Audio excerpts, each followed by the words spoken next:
출애굽기 12장 29절에서 42절까지 말씀입니다. 제가 대표로 봉독하겠습니다.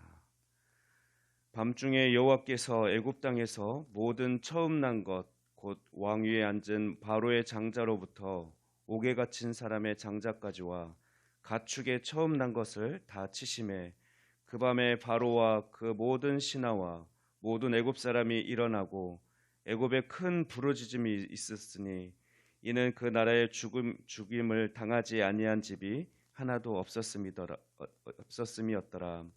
밤에 바로가 모세와 아론을 불러서 이르되 너희와 이스라엘 자손은 일어나 내 백성 가운데서 떠나 너희의 말대로 가서 여호와를 섬기며 너희가 말한 대로 너희 양과 너희 소도 몰아가고 나를 위하여 축복하라 하며 애굽 사람들은 말하기를 우리가 다 죽은 자가 되었도다 하고 그 백성을 재촉하여 그 땅에서 속히 내보내려 하므로 그 백성이 발교되지 못한 반죽 담은 그릇을 옷에 싸서 어깨에 매니라.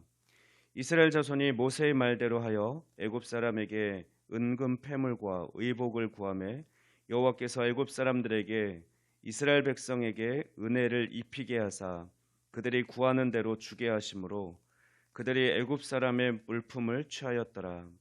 이스라엘 자손이 람셋을 떠나서 숫곳에 이르니 유아 외에 보행하는 장정이 60만 가량이요 수많은 잡족과 양과 소와 심이 많은 가축이 그들과 함께하였으며 그들이 애굽으로부터 가지고 나온 발교되지 못한 반죽으로 무교병을 구웠으니 이는 그들이 애굽에서 쫓겨남으로 지체할 수 없었음이며 아무 양식도 준비하지 못하였음이었더라. 이스라엘 자손이 애굽에 거주한 지 430년이라 430년이 끝나는 그날에 여호와의 군대가 다 애굽 땅에서 나왔은즉 이 밤은 그들을 애굽 땅에서 인도하여 내심으로 말미암아 여호와 앞에 지킬 것이니 이는 여호와의 밤이라 이스라엘 자손이 다 대대로 지킬 것이니라. 아멘. 오늘 본문은 10번째 재앙, 즉 처음 난 것의 죽음 재앙과 그 결과로 이제 드디어 이스라엘 백성이 출애굽을 하게 되는 말씀이 기록되어 있습니다. 먼저 29절에서 36절 말씀을 보면 모세를 통해 예고된 장자의 죽음의 재앙이 마침내 애굽에 임하는 장면이 기록되어 있습니다. 그렇게 많은 재앙과 경고에도 불구하고 끝까지 불순종했던 바로 왕과 또 애굽 사람들에게 임한 이 마지막 재앙은 이스라엘 백성에게 해방과 또 그들이 자유인으로서의 새 출발을 알리는 위대한 서곡이 되었습니다. 그러나 바로 왕과 애굽인들에게는 처참한 패배와 죽음의 처절한 장송곡이 되고 말았습니다. 30절 말씀은 애굽 사람들의 모든 가정의 장자가 죽었고 그래서 그로 인해서 그 슬픔으로 애굽에 큰 부르짖음이 있었다라고 기록되어 있습니다. 그러자 그때서야 바로는 황급히 이스라엘의 출애굽을 허락합니다. 그리고 애굽인들도 이스라엘 백성들이 빨리 애굽을 나가기를 재촉합니다. 이들은 완전수 10이라는 10가지 재앙을 통해서 하나님의 위대하심을 보았고 또 그 결과 두려워했던 것입니다. 이제 모두 다 죽게 될 것이다. 이미 죽었다라고 그렇게 고백했던 애굽 사람들의 고백처럼 그들은 이제 끝이다라고 생각을 했던 것 같습니다. 그래야 이제 이스라엘 백성은 서둘러 양식을 챙겼고 애굽인들에게 은금 패물과 의복을 구합니다. 그리고 36절 말씀은 여호와께서 애굽 사람들에게 이스라엘 백성에게 은혜를 입히게 하사 그들이 구하는 대로 주게 하심으로 그들이 애굽 사람의 물품을 취하였다라고 기록하고 있습니다.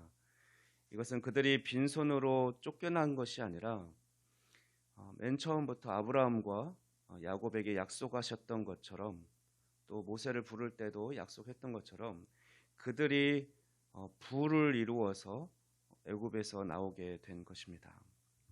두 번째 부분 37절에서 42절 말씀은 출애굽하는 이스라엘의 모습을 묘사하고 있습니다.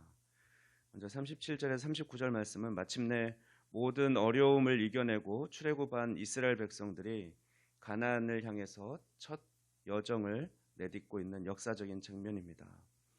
이때는 야곱이 그 가족과 함께 애굽에 이주해서 거주한 지 딱 430년이 되던 날입니다. 이스라엘은 이 날을 영원히 기념해야 할 것입니다. 우리는 오늘 본문을 통해서 이스라엘 백성의 출애굽의 그 구원의 역사의 그 의미를, 영적 의미를 생각해 볼 필요가 있습니다. 이스라엘 민족의 해방은 식민 통치를 거친 근대 어느 국가도 체험하지 못한 놀라운 은혜였습니다. 이스라엘 출애굽 사건의 특징은 다음과 같습니다. 첫째, 지배자들이 피지배자들을 스스로 해방시켰다라는 특징이 있습니다. 31절에서 33절 말씀 보면 애굽인들은 이스라엘을 강제로 등 떠밀어서 내보내다시피 그렇게 그들을 독립시킵니다.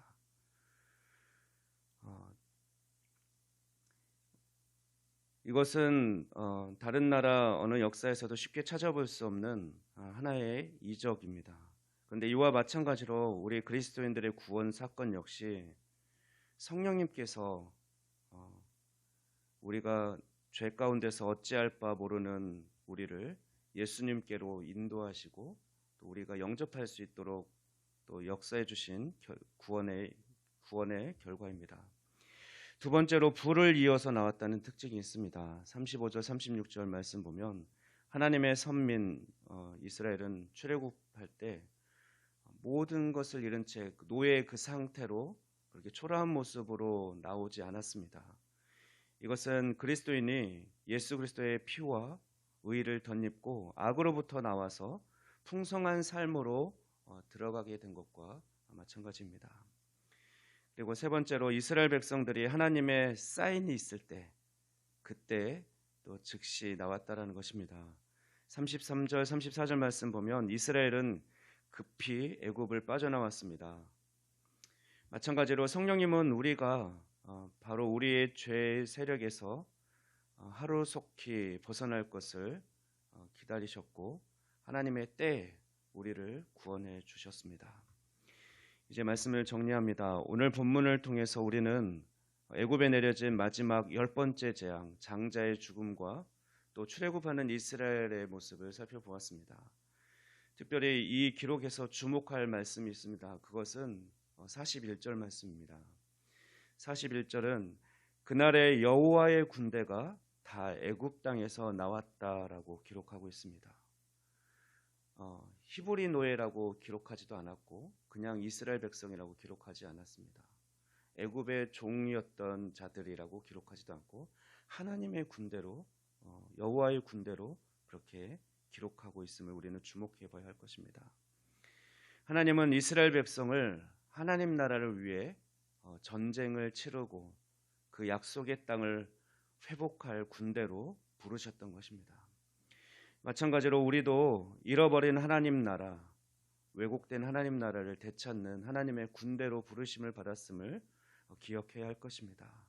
그러므로 오늘도 우리 대장 되신 예수님만 바라보고 의지함으로 승리하는 삶을 살아가는 저와 여러분이 되기를 소망합니다. 기도하겠습니다. 우리의 구원자 되시며 영원한 왕이신 하나님을 찬양합니다.